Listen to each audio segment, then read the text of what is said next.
What's up? It's your boy Tarek Ali, and welcome back to That Conversation with Tarek Ali, a podcast where we have the hard conversations that help us grow. I am here. I am here. I'm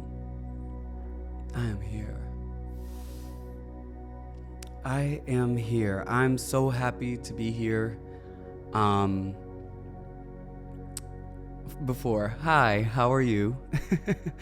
How are you feeling? How are you doing? I hope that you're doing great. And if you're not, that is perfectly fine. Make space for your feelings and understand that this too shall pass. If you're new to the podcast, I'm a little flustered only because I have not been here in a while. For the people who are not new to the podcast, hi guys, I missed you so much. And I'm not just saying that as a person who makes like content and comes back like, oh, I missed you guys. But like, I actually, I miss you guys and I miss sharing. And I'm finally in a place again where I want to share. And I'm going to tell you about the journey it took for me to get here. My last podcast episode was in February, March, one of those. It was, canceled. Episode 11. And, at that time, I was in a great space. I had no idea what was to come after. When I say a great space, I mean like I was in a space good enough to get on camera and to make a podcast and to speak up and to be loud in my thoughts and beliefs. But I didn't know that I would hit rock bottom right after that. I'm going to take you guys through, what was happening for me during that time and why you are just now getting a podcast today, a day in August. I have no regrets. I am so happy that I took this time for me. And I can't wait to share with you everything that happened. So yeah, a part of the reason it took me so long to do a podcast episode was because if you listen to the past episodes, I don't just come here to just trigger you and to just tell you a whole bunch of sad stories or to make you feel bad. All of the feelings that I conjure out of you or the feelings that I'm, make you feel on this podcast are the ones that I share that you resonate with. I never like to just bring them up and just be like, oh, okay, go live your life. I want to give tools for growth. And I want to help you and I want to share what helped me. And it's more so just from speaking from experience. And, with everything I was going through, I was still figuring it out. And I wanted to wait until I was ready to come here and to share and actually not only share, how I did fall and why I wasn't okay, but also what helped me get up and what I knew about that. I didn't want to just tell you and then months later, it wasn't really fruitful. And so, yeah, I really want to get right into it. Okay. I want to get right into it. So my last podcast episode was canceled, right? And that podcast episode, that episode took a lot out of me to be able to share. Those were words that I've been holding in for years. The cancellation and everything I went through in 2020, just receiving a lot of hate online, like not even talking about what it was actually about. You can go listen to that episode if you really care. It was just the event of itself and receiving that much hate online and just around me and just seeing it affect me in my real life. It was a lot on me in 2020. And I didn't share too much about it in my last episode because I wanted to get to the conversation that episode is really about, which was, uncovering my unconscious bias and self-hatred. But in 2020, when that happened and when I was getting all of that hate online, it's nothing like being online and seeing thousands and hundreds and, just all these different people saying the meanest things about you, getting pictures of your mom. My mom's in a wheelchair, making fun of her disability, like tearing me apart as if I would. It was a lot. And it was a lot for me. And it happened the day I moved to LA. A lot of people don't know that, but it did happen the day I moved to LA. And I was already dealing with a lot of stress because, one, I'm moving across the country to live on my own and to follow my dreams. I went to college to be, a doctor. I had a biology degree, and I'm moving to LA to pursue this new industry, YouTube, like creation at the time. This is actually the year TikTok was blowing up, 2020. So the pandemic also happened. George Floyd also happened. It was a lot of transition, shock, and it was a lot. It was a lot of stress. It was so much that I was starting to get panic attacks, and I had never experienced panic attacks. I had never experienced anxiety in the way that I was at the time. I've never experienced that. I even had a panic attack while driving, and I got in a car accident. And I'm saying all this to say because this is when a lot of my health issues started to become very clear. Before that, I thought I did pretty well. I was fine. But I got diagnosed with ADHD in 2020 when I moved to LA, and then the stress and everything else I was going through, it made the ADHD worse, and I had anxiety, but I just was maneuvering it and trying different ways to manage it. That time in 2020 was a very traumatic time for me, and it was a very, very low time for me. I was very depressed. It's what got me into my relationship. Well, I was depressed when I met my ex, and because I was depressed, like I was, I didn't have any boundaries. I was just like completely just looking for someone to be there and for someone to love me, and we were in a pandemic. So that's how that happened. And so going from what was happening in my career and online to now being in an abusive relationship, and then it was a lot, right? And it was a very bad time for me. And over these past 3 years, I've done a lot of healing, hence the podcast and everything else I've shared over these past 3 years. If you look at my content, I've done a lot of healing, and, I was in a good place. I was like, sharing again. I was doing the podcast. I was posting, my podcast videos on YouTube. Like I wasn't doing YouTube. I wasn't vlogging, but if you listen to the past episodes, this was me, trying to get back into it. This was me trying to get back into my flow. Like I was showing myself a lot of grace, because I, realized how traumatizing that was for me in 2020. So I was just giving myself space and giving myself time. And when it's ready, Tarek, you'll do it. So when February, came around and, I'm experiencing the same thing I experienced in 2020, even though it wasn't as heavy, right? Like the first time it happened in 2020, I shelled up and I was scared. I was like internalizing everything everyone was saying to me. I was like, well, maybe they're right. Maybe I am a horrible person. Maybe nobody does love me. Maybe nobody wants to hear from me. Like I was believing all of those things. And after 3 years of like speaking against that word and, telling myself what I believe, Tarek, you're amazing. You're beautiful. You're a great person. You love people. You care about people. You're doing this for the right, like pouring into myself, right? It took me 3 years to get to a place to be comfortable to share again.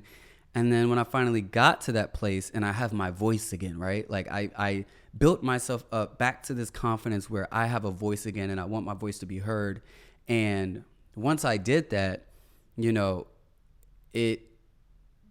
it's like I got the same response or whatever from some people online, like not everybody, but just like online, right? Because over these years, like I've learned different ways to manage my anxiety and online, and just learning this whole public figure thing. I just knew it was best for me to just not be online. Whenever there's like people tearing you apart, or just like press or whatever, it's just like, don't look at it. Don't be online. Just live your life, right? Like, who you are, because the more you read that, the more you start to believe it. If you're reading it and thinking about it, you're watering it, you're nurturing it. Whenever people throw judgments and criticism and all these things about you that aren't true, the more you question it and ask people, is this true? Do you think? You're watering it? And anything I give my time to, I'm watering, I'm nurturing. And when you nurture and you water, you're growing it. And so I knew I couldn't, be looking at that. Like I had to be in the world. I had to keep reminding myself. But even though I was doing better than the first time, I was still triggered, from that time. It was so recent. It was just 3 years ago. So when it did happen again, like, yeah, I may not have been having panic attacks while I was driving and getting car accidents and, crying every day like I was before, but I was still anxious. I was still scared. Because of how much work I did over the past 3 years, there was a huge part of me, in me, that wanted to prove to myself of the work I had done in the past 3 years. And prove in a way of like, they're not going to get to me. I'm not going to let them get to me. I'm not going to let anyone disconnect me from myself again. I'm going to be me. I'm going to be loud. I'm going to keep doing this. I'm going to keep working. And I got very hyper vigilant about being okay. Like, I'm a healer, and I'm a holistic healer in a way where there's a lot of different ways to heal. I can talk to anyone and listen to anyone and just find what works the best for them. And so for me, I've learned, in these moments of feeling invalidated, feeling small, feeling scared, all of these things, I had a list of different things that I like to do that help me. So like, I love yoga, meditation. I was meditating in the morning. I would go to the gym every single day, work out for an hour and a half, and then meditate in the steam room after. I would leave there, come home, journal, right? Journaling for like an hour, and then I'll take a walk my dog, check in with myself, talk to myself about the emotions, come home, maybe work for like 3 hours, couple hours, and then I would, go to something else, maybe listen to a sermon. And it's like when I drove, I didn't listen to music. I listened to motivational speeches. I listened to, sermons. I just was like putting myself in I was going to acupuncture, girl. I was spending hundreds of dollars on acupuncture. I was doing a lot. And these are things that, yes, they do help. They do help you heal. And these are things that I have used over the years to help me heal in different moments and with different, things. But I was doing all of these things really to make sure that I thought it was more of a preventative measure. Like I was doing these things so that the hate online wasn't getting to me. I was like, oh, I'm okay right now. So let me just do all these things so that I don't, fall in a hole like I did before. I wasn't getting online. I was just in the world doing these things. And like I've said in past episodes, I've had to take a lot of financial cuts because being an influencer and making money from my platforms, when I was doing it consistently and all of that, like I made good money. I made really good money, 6 figures, and I live in a nice place. I live a nice life, my dog, goes to daycare, a 3-bedroom house. I do great. I do pretty good for myself, But influencing and creation and all of this, it takes a lot of time. And I got to a place where there wasn't enough hours in the day to do all the work that required me to keep up my social media presence and keep the deals rolling in and spend just as much time on my writing to keep that moving. Because I was working on several TV shows that I created, just working on so many different things. And, TV is, it's a lot of factors. It's a lot of factors and it's slow. So I had to make a decision. I was like, social media and all of this pays my bills, but like, I'm not happy anymore. Like, this is not all for me. This is not all I want to do. And if I spend all of my time doing just this, I won't be able to go to the next thing or the thing I actually want to be spending my time doing. So I had to, write everything down and look at, what I wanted and what I had to give up. And I would have to give up the money that came with being that consistent online.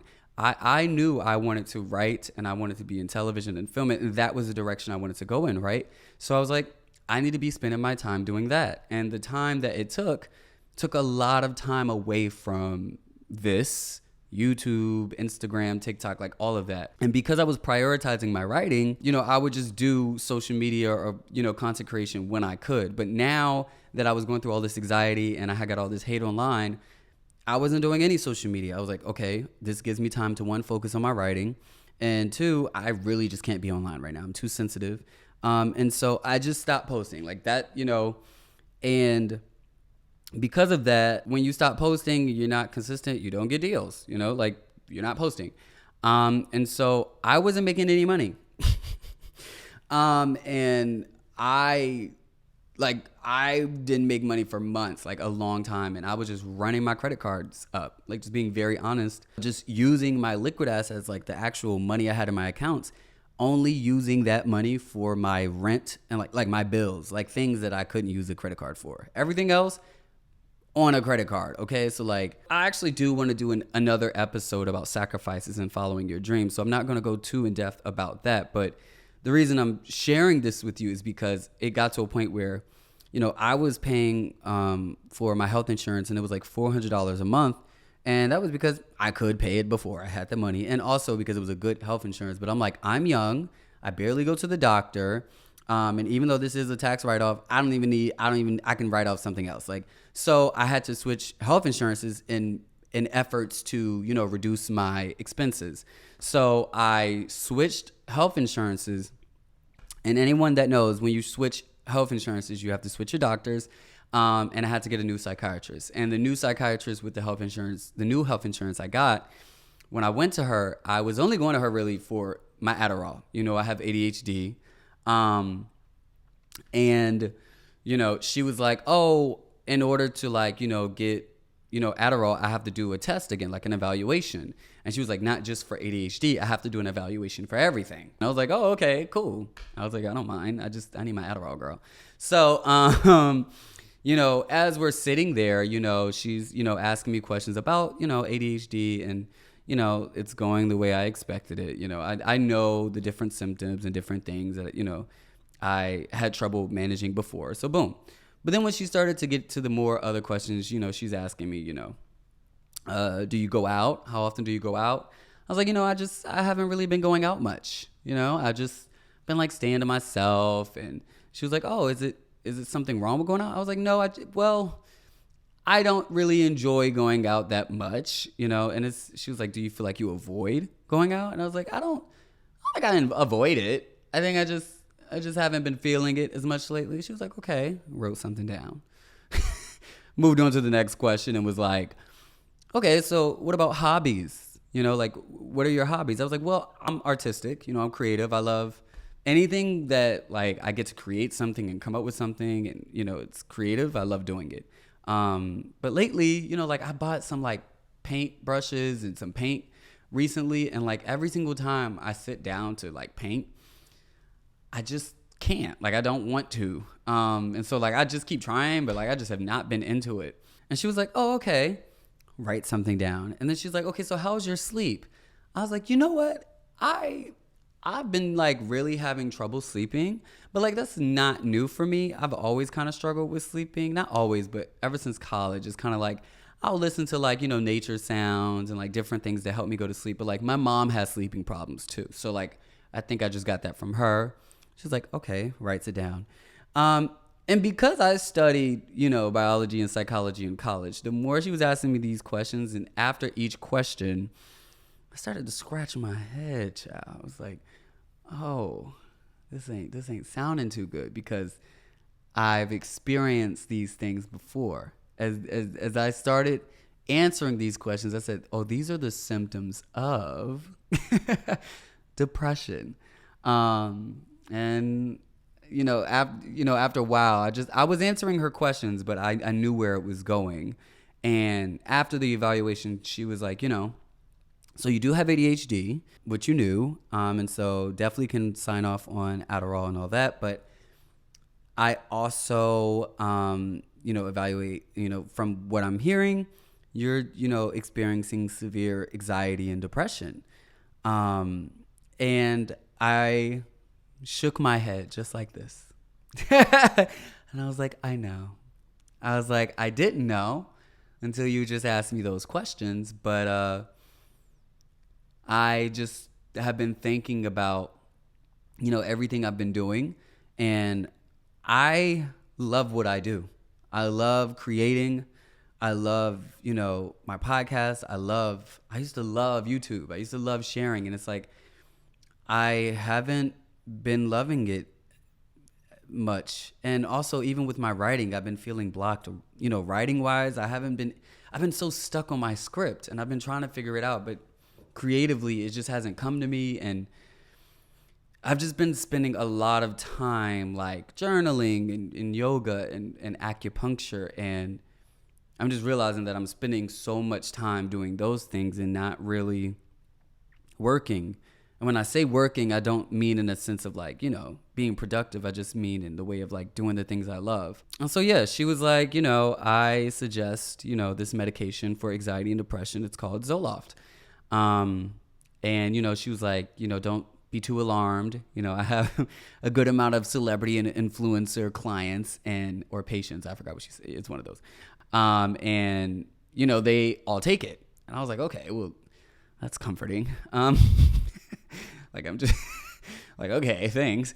But yeah, and at first, the idea of getting on medication for my anxiety and depression, it was not like, yeah, I was taking Adderall, but Adderall, I feel like, also being a bio student and being in college and seeing people just take it so recreational, I feel like in a way, like, taking Adderall and like it being prescribed, I didn't feel shame and I didn't feel stigma. Like I at first I did feel shame around like having ADHD and like not being perfect mentally. And I'm doing air quotes on the camera, and if you can't see, if you're just listening to the audio, but over the years, I've worked on like removing that stigma and shame that I had with ADHD, and I really don't see anything less of myself. If anything, I'm just happy that I know myself better, and ADHD helps me a lot in different moments. So, it was because of that work that I was able to, in that moment, like, yes, I did have reservations because I did see Adderall a little bit as a productive drug, in a way of like, oh, this is going to help me get work done. So I validated it, right? Like, oh, this is going to help me in that realm, so I'm okay. But when it came to anxiety and depression, there was the stigma, and there was a voice inside of me that told me, this is lazy. This is like, the medication to me felt like a cop-out. It felt like me failing. It felt like me not being able to think positive, to be happy, to be joyful.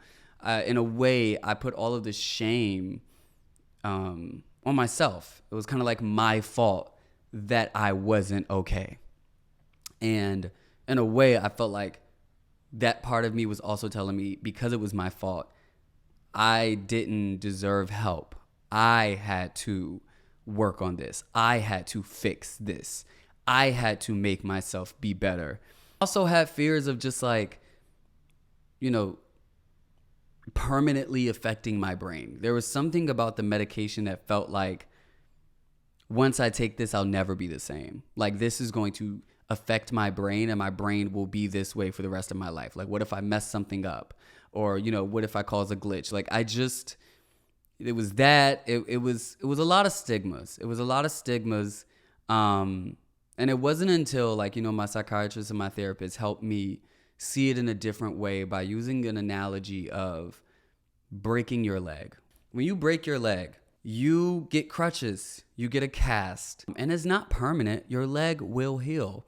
But the thing is, you try to alleviate it from having to lean on that leg. You want to like give it time to heal and putting less pressure on it. The crutches and the cast are there to support you while you heal. And when you get to a place where it's healthy again and good for you to walk and to be on that leg again, then you can let go of the support. And you're not going to run and walk as good as you did before breaking that leg. You may never walk the same. You may walk different, or you may walk the same. It doesn't matter, but it's going to take some time. Even after taking that cast off and taking the crutches off, you're going to have to get used to walking again. It's going to take some time. And she said, it's the same with your mental health. And the stigma tells us that, mental health is not the same as everything else in health, right? We throw that mental in the front and there's a whole bunch of different rules, but it's the same thing. My therapist said to me, Tarek, you went through a lot of trauma. She said, let me list it out for you.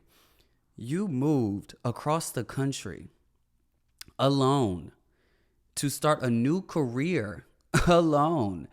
When the pandemic started, George Floyd was just murdered. There was like marches. There was all this racial tension. You were canceled online and being torn apart and bullied online by hundreds and thousands of people. You were losing friends in the real world. You went through a domestic violent and abusive relationship. She said, Tariq, that's a lot.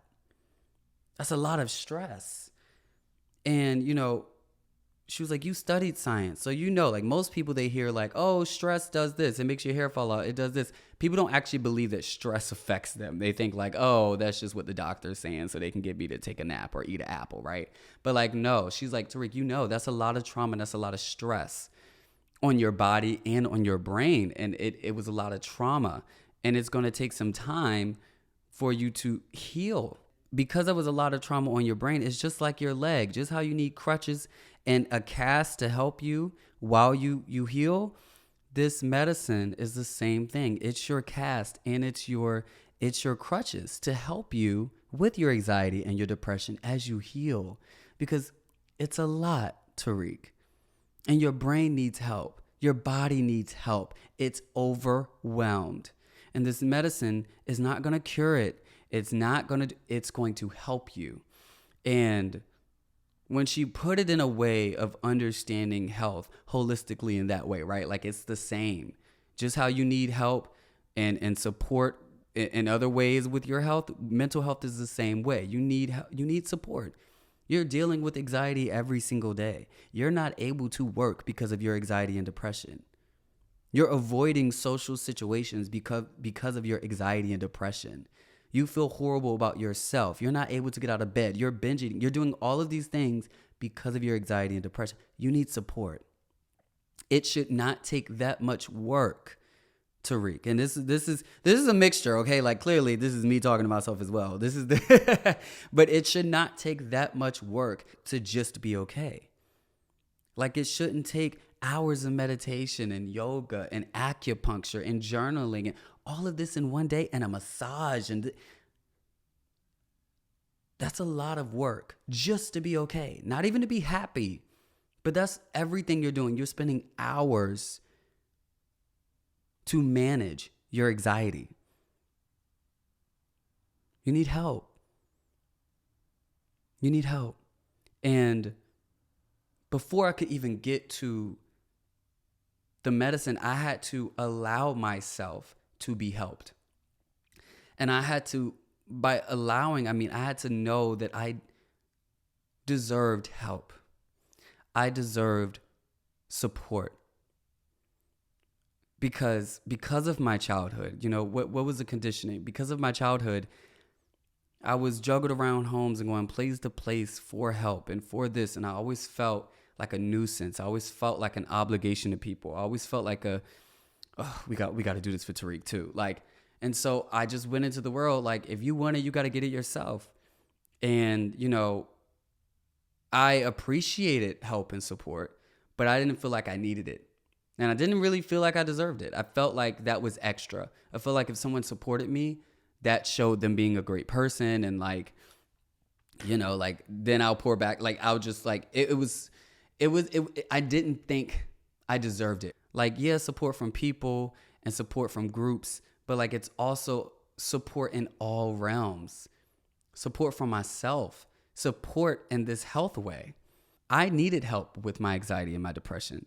I was proud of myself and I was so prideful because of everything I was doing to be okay with my anxiety, and I was managing it, right? And because I'm a healer and I get on this mic and I get in front of this camera and I talk to y'all on, all these platforms about how to deal with your anxiety, how to, manage.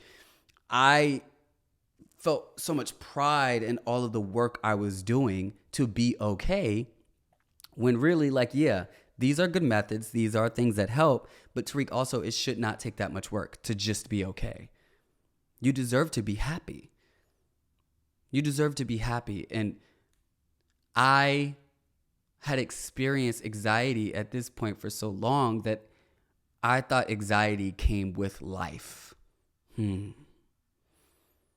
thought anxiety was a part of it.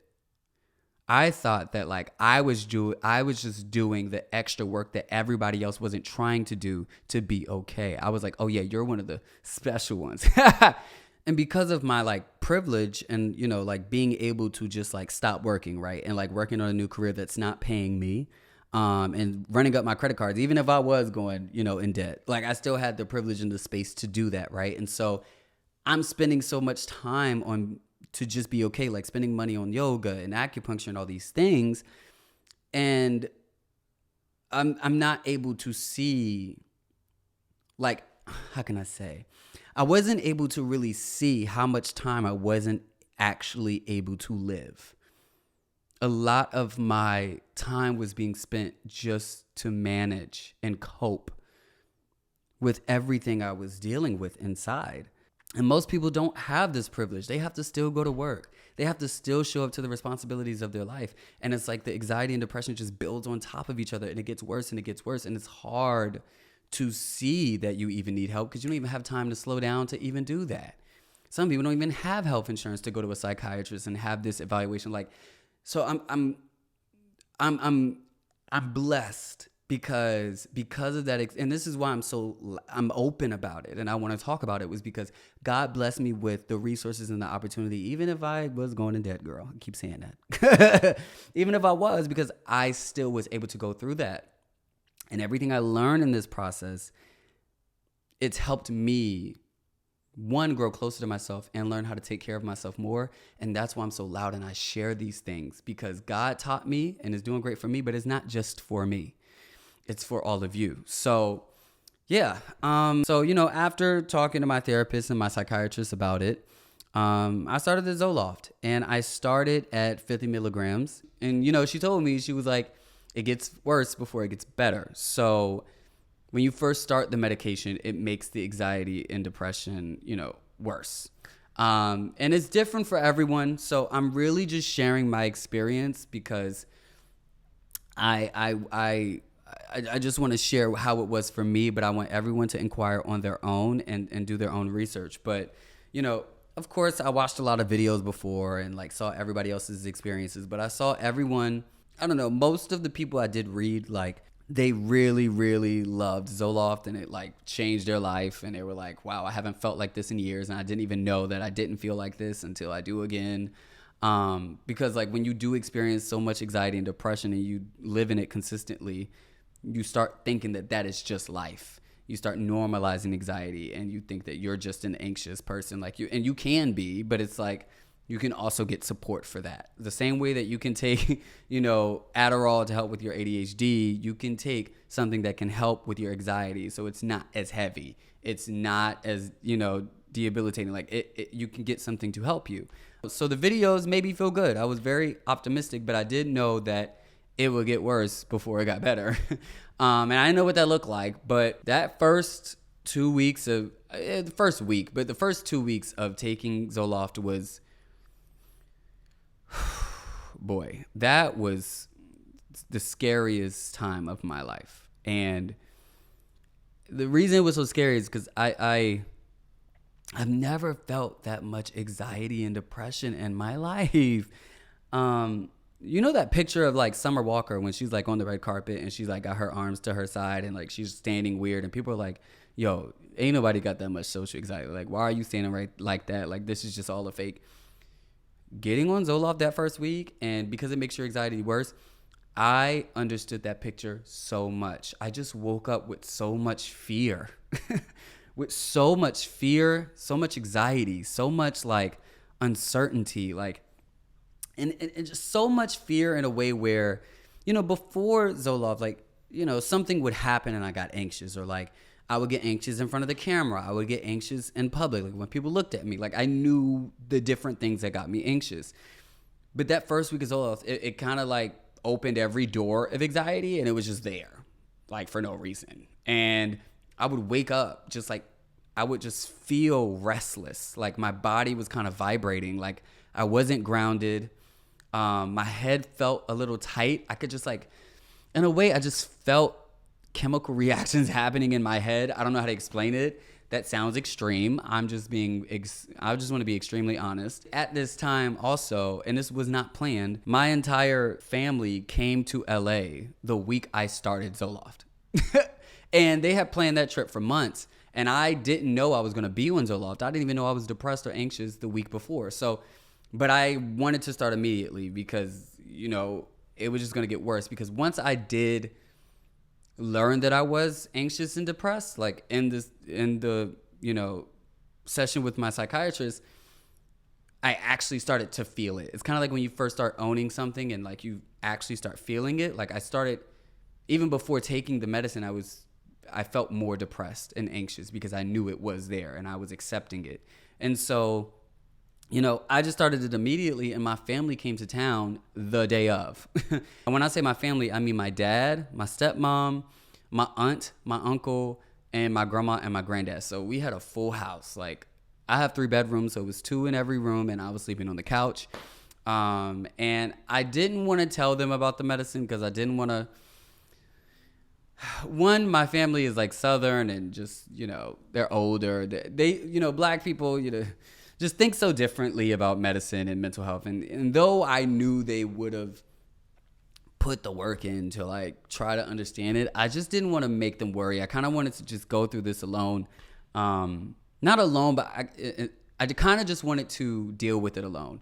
And you see how that speaks to earlier what I was saying, right? Like me not thinking I deserved support, right? Because I felt like I had to deal with this alone. But they were here, and it was so bad where they noticed. My stepmom noticed first. She was like, "You okay?" She just looked at me throughout the day, and I'm a very happy, joyful. Y'all know me, so I'm just a happy person. And my face was so heavy, and I would just look and just blink space. And she just realized, and she was like, "You okay?" And I told her, because I just wanted to feel some type of support. I just wanted to feel not alone in it. I hated that I was kind of walking around with this secret, and I just wanted someone to know. But the thing is, every day it was getting worse. It just felt like every day I woke up with more anxiety and more anxiety. The first week, it just was like insane. And it was like so bad at a point where I couldn't sleep. I would lay down trying to sleep and just scared of everything. Like, is my writing good? Am I good enough? Does my family really love me? Are they here for the right reasons? Like, every worry just like was in my head. Things that I wasn't really worrying about before taking the Zoloft. It just like, it felt like the Zoloft was giving it energy and giving it power, and it was yelling in my head. Just so much fear. And I just like sat up and yelled to God, like, "God, please give me my brain back. Like, please give me back. I want to be me again. I want my brain." And, I pride myself in how I'm able to articulate how intelligent I am, my mind. And for the first time in my life, like, I've gone through so much and like dealt with so many external, things, and also internal, like self-hatred. But I've never not had my mind in this way. And it scared me more than anything.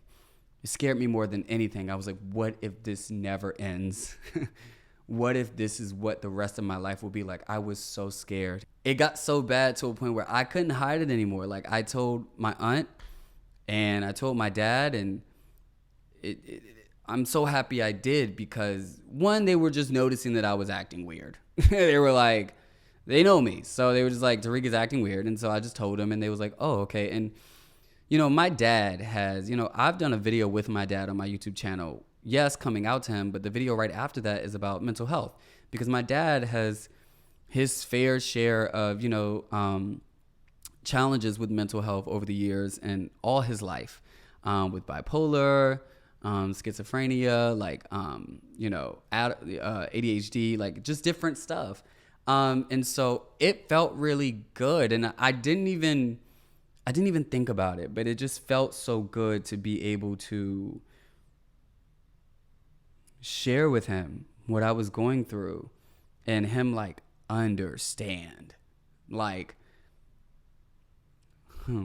it makes me smile, because I didn't think I would ever be understood in that way. Like, my ADHD, like, I know everybody now these days got ADHD, girl, but like it's been a journey for me over these past 3 years, and I just accepted. I got to a point of accepting that no one will ever get it other than like other ADHD people, and like I'm okay with that. I don't really need people to get it, but I just could have never imagined being understood in this way from my dad. And it was such a big deal that my dad was here. Like, yes, that video of me and my dad is the biggest on my channel, me coming out to him. But, you know, as you heard in the video, me and my dad did not have the close relationship. And him coming to LA, and they spent like 10 days here. That was the most time I spent with my dad in over 10 years. Like, our relationship had been strained for multiple different reasons that I'll get into in another episode. But, you know, I just want to stay on the, you know, anxiety and depression. But it felt good to be going through all of that. I remember I was in my bathroom, and the same day we were having a cookout, because I told them I wanted to have a cookout at my house with all of my friends. And I was spending a lot of time in my bathroom, and my dad came in there because he was calling my name. And he was like, Tarek, you okay? And I opened the door and I was crying. He was like, boy. I also was filming an interview for a documentary that day. And so all of my family thought I was nervous about the interview and the documentary, which I was not. I was just anxious. So the medicine was making me nervous and anxious for the interview, but I normally would not have been nervous at all. But I was really scared. I couldn't find anything to wear. And that was just my anxiety. But my dad opened the door and he saw me crying and he said, Tarek, boy, I know you're not nervous about that interview. I said, no, this is actually when I did tell him. I was like, no, I started taking Zoloft and it's making me so anxious. Like, it's an anxiety and depression medicine. He was like, I know what it is. He said, it takes a little while to get used to. So I get it. Just take your time. Okay. Just know it will pass. Like, giving me advice from experience. Like, and it really healed me. It really healed me because I felt not only seen, but I felt supported by my dad. And that was something that my inner child really needed. And so, yeah, and I'm so happy because, you know, God works in mysterious ways, because like there was a reason they came that week. And there was a reason God pulled me to go to that psychiatrist that same week, because I needed my family here. And even though it was very uncomfortable having them here, because being so anxious and depressed, like I felt like I had to pretend and perform every single day. I was like, oh my gosh, I wish y'all weren't here so I could just be sad. But at the same time, going through so much depression and anxiety, I'm happy they were here because they forced, I'm air quoting, but forced me to try every single day. Something I learned about depression is like, when you do try to get out of it, it's not going to feel good. You're not going to want to do it. It's not going to be like, oh yeah, I'm enjoying this. Like, you have to just keep trying and keep trying and keep trying and keep trying. And you're going to still feel depressed. You're going to still be anxious. Like, you have to do it with it. And you have, and them being here and waking up every day and cooking breakfast and cooking, like doing all of the things that I like fills me up. Like, what I love about myself and my family, it encouraged me every day to get up and try and just keep trying. And when I wasn't okay, what I loved, my family has grown so much. Like, they allowed me to not be okay. Like, they would, you know, like they knew I wasn't okay, and they would just like try to talk to me. But like, if I wasn't given too much, like they would lay off. Like, they were allowing me to just not be the most happiest person and not the most joyous person. And I needed that, because while they gave me space, they also gently motivated me to keep trying, Tarek. Keep trying. And I'm so happy they were here. And by the time they left, I was starting to feel a little better with the Zoloft. But during this time, like I said, the Zoloft made the anxiety and depression 1,000 times worse for me. And though it was a horrible experience, because of how I am and who I am, and also just in this journey and, you know, being a healer, I know the only way to really heal and to learn and to grow is to become curious of yourself instead of judgmental. So, you know, during this time, I was just paying a lot of attention to what anxiety felt like. What were those thoughts? What were those fears? And I just was writing them down because I knew something I knew about my anxiety is like, in the moment, I believe these things and like all these fears would come up. And then like when I'm okay, like when the anxiety passed, I'm like, I'm not even scared of that. So something that I felt like would help me is if, okay, well, what about when it does happen? Let me write down these things that's scaring me. And then when I'm okay, I can see like what the anxiety is, like what the anxiety is telling me, like behind those fears, right?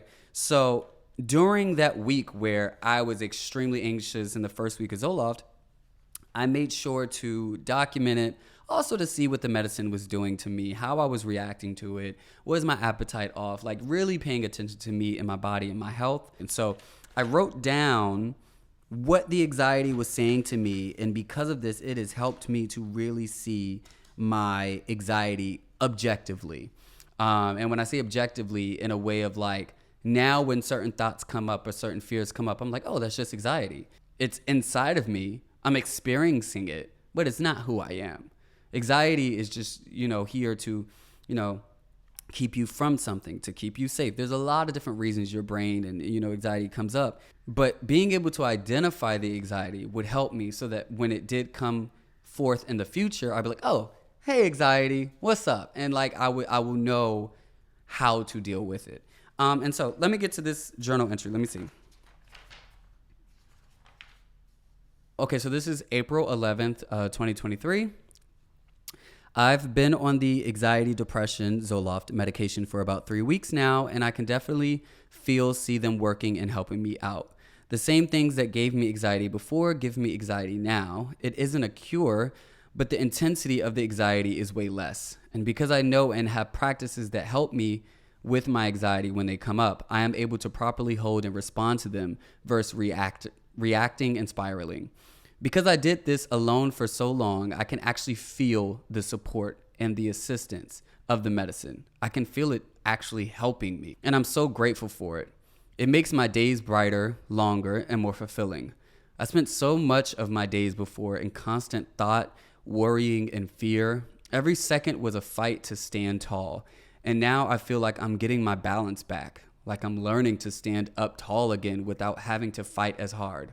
I'm so blessed because this entire experience has changed my view on being strong, anxiety, and receiving help. I've been getting the message of opening myself up to receiving help and not having to do everything alone. And this message came from God, of course, and my guides, but I thought it was exclusive to people. I thought he was just saying that I was able to get support from people and I should be more open to it. But little did I know, God said in all realms. Strength is not killing yourself or pushing yourself past your limits just to say you did it on your own. It's doing the best you can while taking care of yourself and getting help when you need it. Acknowledging your weaknesses and shortcomings and getting help for them is strength, because you have to push past the ego and pride and perception and stigma and choose your well-being. Because your well-being is what is needed for you to fulfill your purpose and anointing. Listen to your body, know your limits, and get help when you reach a limit. Limits don't mean stop, they mean get help. Something I've learned about my anxiety is it needs to know every detail, every possibility. It wants to control every situation. It anticipates failure, chaos, and turmoil. It questions every decision I've made and haven't made yet. It calculates the risk of failure and pain of every incident. It shows me the worst case scenarios. It tries to hang on to everything that's here, even when not needed or healthy. It's always trying to improve me. It criticizes and critiques everything I do. It worries about how I look, sound, and are perceived by others. It takes me out of the present and feels safe as hidden, quiet, and playing it safe. It always fears missing the bus. So that was really me just free writing about like what anxiety was inside of me, right? But this was physically. So physically, my chest feels tight. My muscles tense up. I hold my breath. I feel like my body is vibrating or like a constant movement. Even when I'm still, it's like a restless feeling. I feel like I'm not of the world. I feel like I'm in my head and I'm not present. I struggle to make eye contact and my eyes wander a lot. And so I was, even though it wasn't the best experience, because, it was such an extreme side of my anxiety and depression, I was able to really just experience and feel and see what that looked like. And it had never been that clear to me before.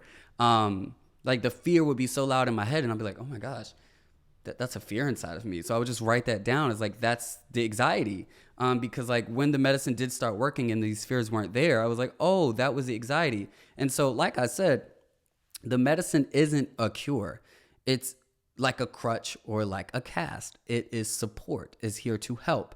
So say, let's give an example. If the anxiety was at a 10, the medicine would bring it down to a 5 and you have to do the rest of the work. Now, that's not an actual percentage number, don't quote, okay? I'm just giving you an example, okay? It's a partnership. You're working, it's supporting you. You have to still do the work to learn different ways to manage your anxiety. And so I was blessed because I've been doing that for the past 3 years with like yoga, meditation, all that. So when I was using the medicine and it started kicking in, and after 3 weeks, it was amazing. I was like, girl, I'll pop these things like Tic Tacs, girl. Because, girl, I was waking up every day and I was excited about the day. You know, things would bother me, but like, or like the same things that gave me anxiety before, they would come, but it would pass. Like it would go away like in 5 minutes or 2 seconds or whatever. Before, it would kind of just stay in my head and I would loop it and I would think of different ways to approach it, different ways to think about it, different ways to dissect it. It's like constant thought. And that is anxiety, like being in your head. You start shaking because it's like so much going on. You have to still be in the day, but you're still trying to get these thoughts together. You're worrying about this. It's all of that, right? But with the medicine, the anxiety was able to come. And because of meditation and also learning in meditation to let thoughts pass, and also meditation and breathing, just all these different methods with the things that I do, I was able to experience the anxiety, do the method, and like literally continue on with my life. And that's the anxiety side of it, right? Like I was able to move on and go back to my life. The depression side of it is like, I was actually interested to do the things that I actually am interested to do, like writing, and like, creating. Like I was able to do those things again. I was just experiencing happiness and a life without severe anxiety and depression. And I didn't realize how long I had gone without feeling like that. And it just made me so sad also, in a way of like, wow, there's so many people that's probably living with so much anxiety and depression and they have no idea. And they're struggling. And I just saw how anxiety got converted into so many different things. Like, my vices when I'm really anxious and in that first week of the Zoloft, and even before when I was depressed, like, I know my vices. I know my ways that I cope when I'm not okay, or, and I've talked about it in past episodes. So one of them is, binge eating. So I, developed an eating disorder when I was younger, and I'm way better with it now. But like, due to all of the stress and trauma I've been experiencing, whenever I do have those bad feelings, right, or the anxiety comes in, I binge eat. And, I binge eat and I eat a lot, and I eat, a lot of food. And I just keep eating because eating makes me feel good. And even if I'm full, even if I feel sick, I'll just keep eating because eating makes me feel good. So that's one. Also drinking and just smoking. And it was more so like, when I got to the root of like why, it really was just like being sober and experiencing that anxiety and that depression was just a lot to hold. It was heavy. And being high made me giggly, or made me, a little woozy, or what. It helped me have a different experience. And I realized that, substance abuse and like, liquor and weed, like it helped me. It took me out of those emotions and the experience, not even just the emotion. Cause even if I was still sad, high, it was a different experience.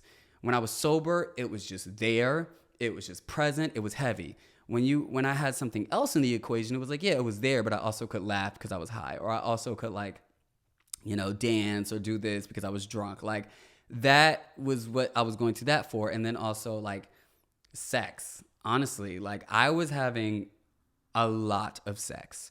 And I don't have that much sex. Like the crazy thing is, I was having so much sex and I was enjoying it. So I didn't feel like, oh, this can't be, the depression. But I also knew, like, I'm always learning something new about myself, especially I'm 25. I'm young, and we're always changing. No matter what age you are, we're always changing if you allow yourself to change.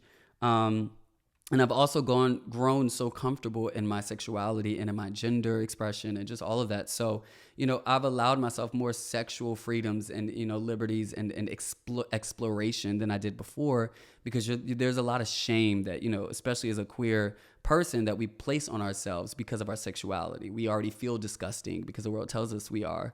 And so when it comes to sex, we are, whatever. We can get into that conversation another day. But when I got diagnosed with anxiety and depression and I started feeling it, I wanted to just let myself be depressed. Like, I was not trying to be positive. I was just like, I was giving myself space to literally not be okay.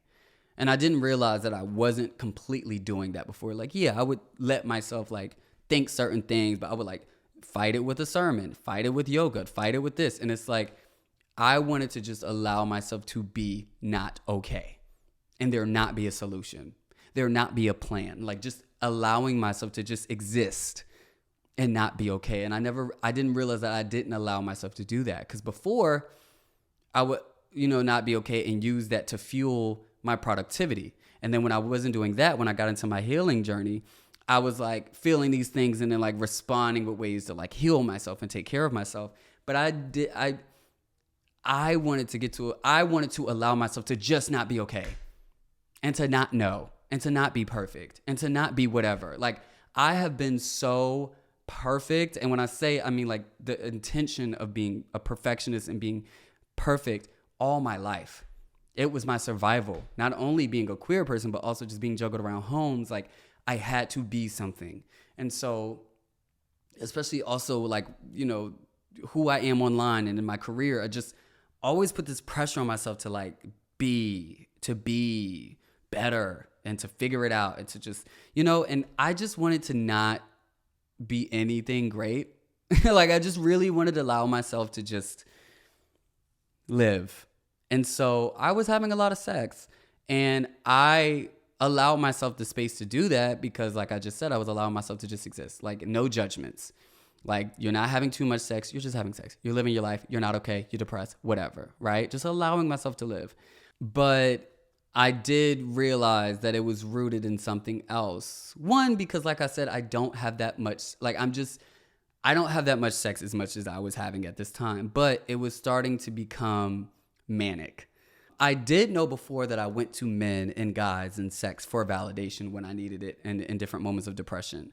But because I also wasn't online, when I wasn't going to eating and when I wasn't going to like smoking or drinking, I was on like all these dating apps and like Jacked and Grindr. Like, it was freaking Twitter. Like, it was just like a constant looking and just wanting the experience. And so these were my vices, and it was just like, it became very manic at a, like that was the mania. Like, I was just on it all day, looking for the next person, talking to the next person, meeting up with people. Like, I have never experienced that. And, sharing it with my therapist, she was like, let's just become aware of it. Like, there is mania that comes up when you get in this, deep depression. Like, and she was explaining to me, because I was like, I've never gone through this. And she was like, depression is different every time. Like, it shows up different. And if you did get out of it before, it usually comes back a little harder. And so like, it was a little alarming for me because I did not recognize myself. Not only did I not recognize myself, but I didn't have my brain. And I felt horrible, y'all. I was going through a really bad time. And if you really pay attention to these different vices and things that I'm going to, you realize that it's not even the thing that I'm going to, it's the need that I'm going to. Like, I wanted to feel something other than what was there if I just sat in this chair and if I was sober, which was all of that anxiety, that depression. I was going to these things to have a different experience. I was eating to feel better. I was, going to smoking and drinking to just have a different experience and to feel joy and laughter or looseness or just to feel something different. And with the men and the sex, this was the first time I was going to feel something physical, but also the validation of like being wanted and sex and like, it's the feeling. And this is why I say feeling controls everything. And it's, they can, let's be clear, they can control everything. And I'm so happy I went through this process because sometimes you have to hit rock bottom and you have to go through this process to learn how those emotions are controlling you and what you're doing to remedy or cope with those emotions. And those things you're going to, what are they giving you? What are you receiving that those emotions need? And so, after the couple weeks of doing the Zoloft, I started realizing how, these things would let up. Like I didn't have the impulse to smoke. I didn't have the impulse to like go on jacked or like meet up with people and have sex. Like it just wasn't there. I was spending all of my time on the phone with my family and talking to my best friends and like writing and like having fun. And like I was less agitated by Grath, my dog. Like it's just, I saw a life not without anxiety, but you get what I mean. Like where anxiety and depression wasn't prevalent, right? But that was on 50 milligrams. And so that I would experience that, like I would have great days, right? And I would, pay attention to my days and I would have a great day Monday, Tuesday, Wednesday, and say Thursday, I have this impulse to like, maybe I don't feel horrible, but I just like have this impulse to smoke or I have this impulse to download jacked and like I go have sex. It was like, I'll have relapses. We could say that, right? Like relapses every 4 days, so like twice a week, right? And I thought I just had to put more work into like making sure that my anxiety and depression was under control. Like I still thought that this was like my fight. But when I shared this with my psychiatrist and therapist, they were saying how if you up your dosage, it will be more consistent.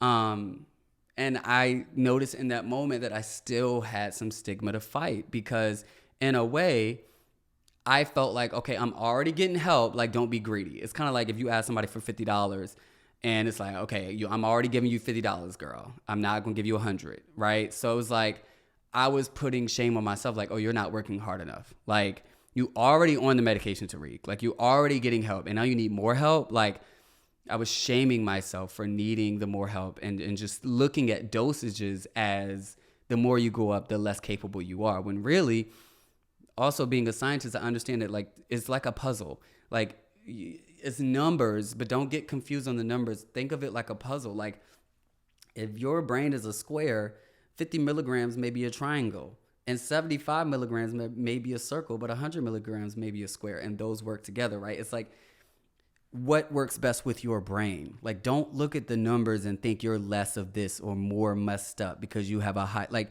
look at it as this is what works best with me. Okay. And I had to look at it in that way because I was starting to look at it in a way of like, the more you go up, the less capable you are, the less effort you're putting in, the less valuable you are. Like I was putting all of that shame on me, but because I was able to identify that shame, I was like, oh, wow. Like this is that voice inside of me. Like when she told me to go up in the medication, it's kind of like that, like it comes up, right? Like we feel it in us, like that hesitation. Say out loud what is happening inside of you.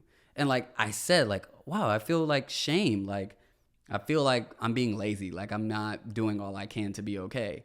And I realized that was shame that I was putting on myself. And that was from the stigma. And so because I was able to identify it and understand like, oh, that's just shame and the stigma. That's not what you believe. Like you want to believe like you deserve to help and you deserve this, Tarek. You deserve support.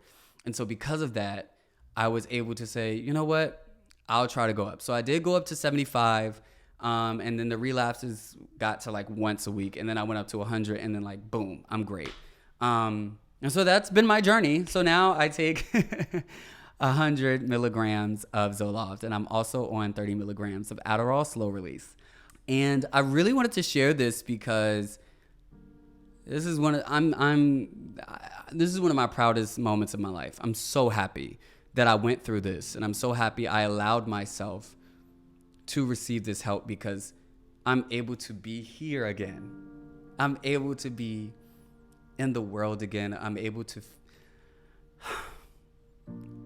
feel the love from my friends. I'm able to feel the love from my family. I'm able to feel the love from myself. I'm able to respect myself, my boundaries. I'm just able to live. And I needed to hit rock bottom to get here. I needed the assistance. I needed to heal that inner child and to tell them that you deserve help. You deserve support. You can have support.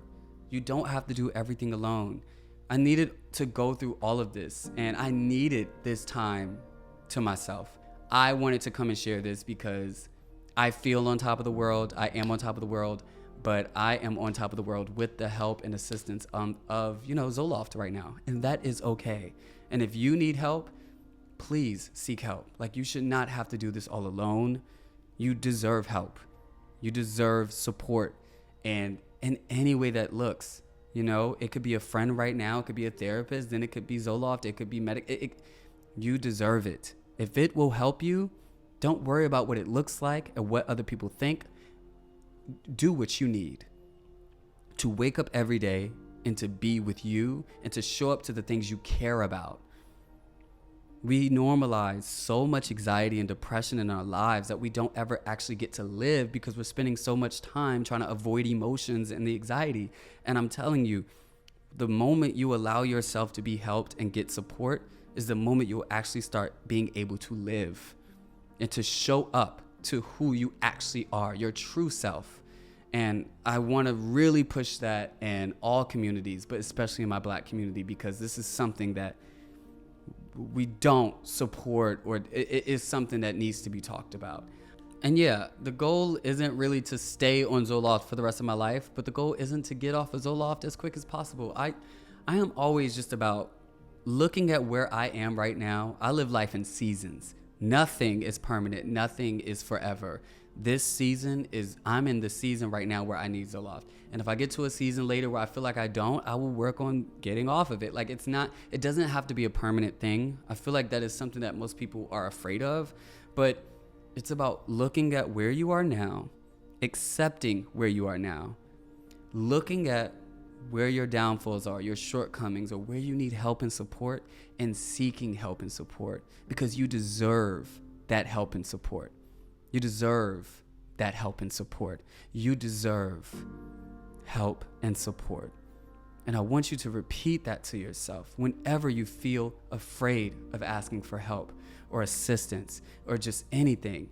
You deserve support and help and love. Okay? Yeah. So my name is Tarek Ali.